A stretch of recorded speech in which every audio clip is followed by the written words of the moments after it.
Welcome back to the LFCMD. I am Dave, and this video is about how Liverpool won the league this season.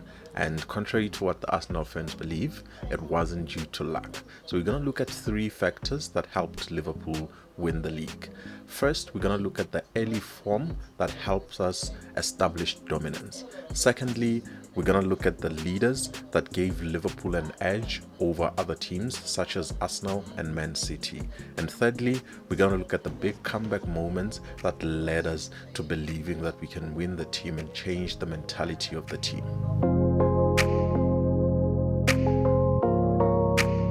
Now, in the very first game, we saw the mentality and the leadership of Arne Slot in substituting Gerald Kwanzaa in a game against Ipswich at halftime. He believed that Kwanzaa was losing some of the key jewels that were not helping Liverpool dominate the game, and he substituted him and put Ibrahima Konate back on. And we went on to win that game, but it not only showed that he was willing to make the tactical substitutions necessary, it showed us that he was willing to change the game early and not wait until it was late in the game. Secondly, it showed us that he was willing to make sure that Liverpool as a team had what is necessary to win a game, even at the expense of maybe upsetting a certain player. Now, he dealt with this perfectly in his man management, because he explained in his interview later that he spoke to Gerald Kwanzaa and ensured that he understood the jewels that he was losing and that it wasn't anything personal, but that the team needed Ibrahima Konate in that first game.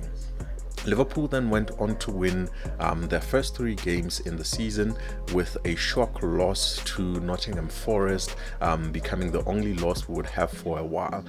After the shock loss to Nottingham Forest, Liverpool went on a 26-game unbeaten run, which only involved 5 draws. So that already showed the kind of dominance that Liverpool under Arne Slot was going to have on the league, and had us in a huge conversation for winning the league already. So this means that in the first 30 games, Liverpool only had 1 loss, 5 draws, and 24 wins. And this is Premier League winning form even early on.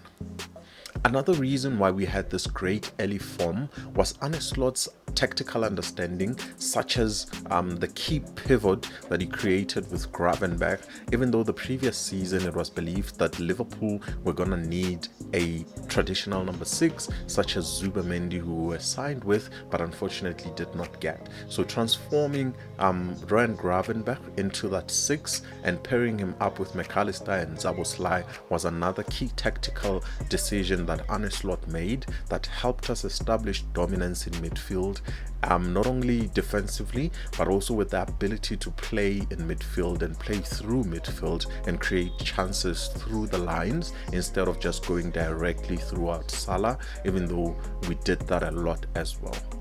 The second key reason why Liverpool won the league is the type of world-class players that we had in the Liverpool team and the impact that we had. And a lot of Arsenal fans often say that the reason they didn't challenge as much for the league this season was the key injuries to people like Bukayo Saka and people like Martinelli and other big injuries that they experienced in their season.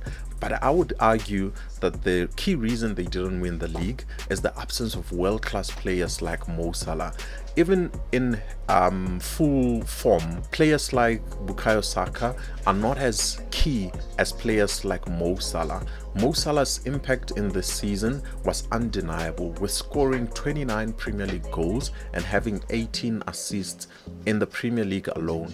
And this was key and influential for Liverpool, because not only was he scoring important goals with great comebacks, which we'll speak about later, but he was already creating opportunities for other players and creating assists. And one key feature that we saw in Mohamed Salah's play in this season was his Travella pass and early crosses into the box that allowed other players to get goals and created assists in that way. So we saw a bit more of a playmaker from Mohamed Salah without sacrificing some of his goals. So such world-class players like Mo Salah helped Liverpool establish dominance and win the league this season.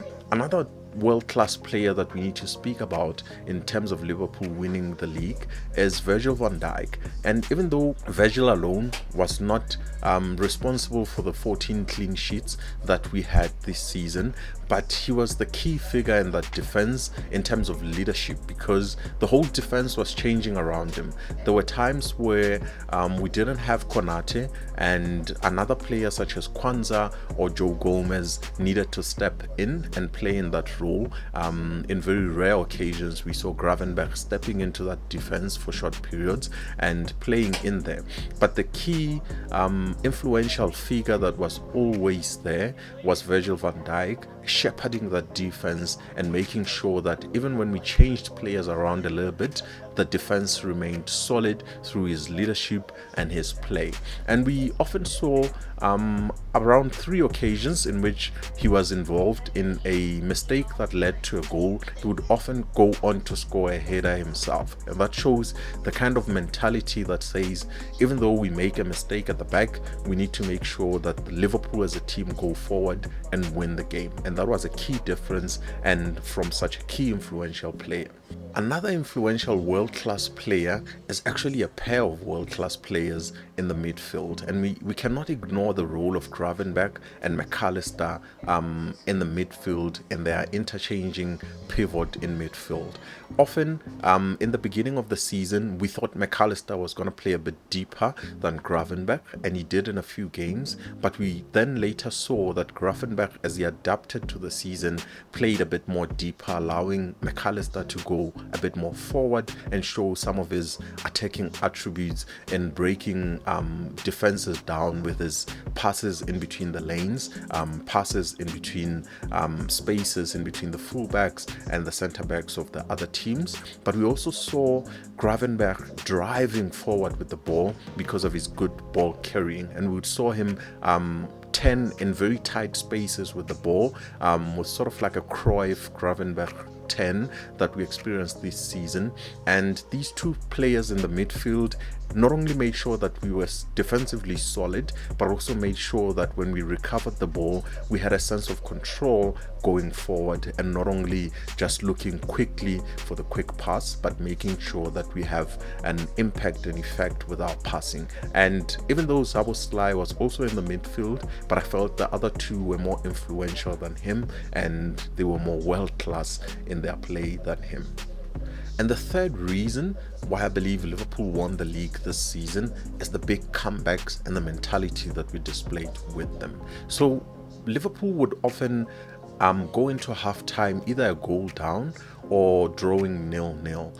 But in most games, Liverpool would have the mental capacity or the mental strength to come back in those games and turn them into wins. And even in games where we had very tight losses, like very close 1-0, close to defeats, we would often turn those defeats into wins. And I think this is one of the key differences between Liverpool and Arsenal this season, because Arsenal were somehow the closest challengers, even though they didn't put too much of a challenge, especially late on. Arsenal just drew more games than Liverpool. We both lost the same amount of games at the end of the season, even though some of Liverpool's losses came after we'd already mathematically won the league. But in terms of draws, Arsenal had 14 draws to Liverpool's 9 draws this season. And some of those draws that turned into wins were because of the mentality that we showed in coming back in big games. But that also indicates the impact that we had from squad players and substitutes coming on. The likes of Darwin Núñez, even though he falls short of the expectations that we have for a striker at Liverpool, had some impact when coming on. The likes of Jota, even though he was injured for most of the season, had some impact coming on and scoring goals. The likes of Endo deserves a huge round of applause, because in games where we'd already be winning with a narrow margin, we'd bring him on and he would bring defensive solidity and make sure that Liverpool would go on to win that game. and not draw games unnecessary because of poor defensive mistakes late on as players get tired. The likes of Elliott and Jones would often come in and also have impact either with goals or helping Liverpool progress up the pitch and make sure that we played a good game. Special mentions should also go out to people like Joe Gomez, who maybe throughout later in the times in the season went forgotten, but actually played important roles, because at times he played at left back, he played at centre back, he played at right back, replacing Trent when necessary. And we cannot forget Connor Bradley, who came in when Trent was injured and played key games and was defensively solid and had key moments going forward that showed that the Liverpool squad as a whole was much stronger and deserved to win the league. So Liverpool won this league not because of luck, not because of the PGMOL, not because of anything else, but the sheer brilliance that Liverpool showed under Arne Slot, and we deserve to win this league. Thank you for watching this short video. Please subscribe and like this video, and tune in to the next one.